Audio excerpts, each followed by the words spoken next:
Tra i piatti più conosciuti della tradizione contadina siciliana troviamo sicuramente il macco di fave. Si fa solitamente in inverno con le fave secche, eppure c'è una versione tutta primaverile da fare con le fave fresche. La facciamo oggi insieme, guardate, servono pochissimi ingredienti. Oltre alle fave, una cipolla fresca per un leggero soffritto e l'immancabile finocchietto selvatico. Incido il baccello per poter sgranare con facilità, poi mi aiuto con il coltello per togliere l'occhio e a questo punto è semplice anche togliere tutta la pellicina.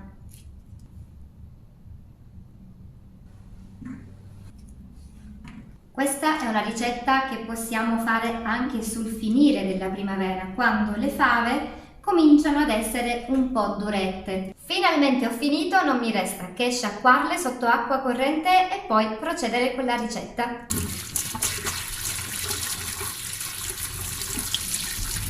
E a questo punto tocca alla cipolla. E inizio scaldando un filo d'olio d'oliva. Aggiungo la cipolla, la lascio appassire dolcemente. È il momento di aggiungere le fave. Le faccio insaporire un paio di minuti. Metto un pochino di pepe nero. Nel frattempo sminuzzo un piccolo ciuffetto di finocchietto selvatico. È il momento di coprire le fave con dell'acqua. Aggiusto di sale.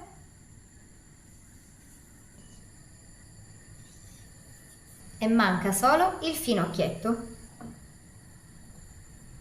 Metto il coperchio e lascio sobbollire fino a rendere le fave molto morbide.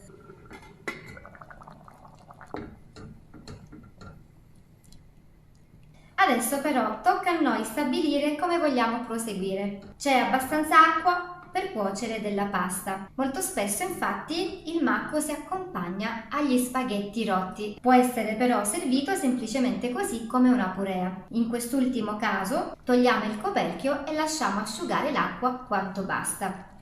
Finalmente ci siamo. Per i miei gusti ho raggiunto la consistenza perfetta e adesso ve la mostro. Abbiamo ottenuto una purea, un po' grossolana ma comunque abbastanza cremosa.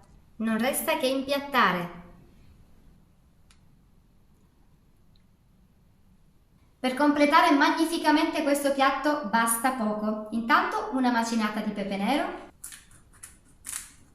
un filo di olio a crudo, ovviamente un olio extravergine di oliva di qualità, un ciuffettino di finocchietto selvatico. Ho preparato dei crostini con del pane casereccio. Adesso non manca proprio niente, possiamo gustarlo caldo oppure tiepido, sarà avvolgente, ricco di gusto e di profumo. Provate anche voi questa versione più fresca e vivace del classico macco siciliano. Grazie per l'attenzione, io vi do appuntamento alla prossima rubrica.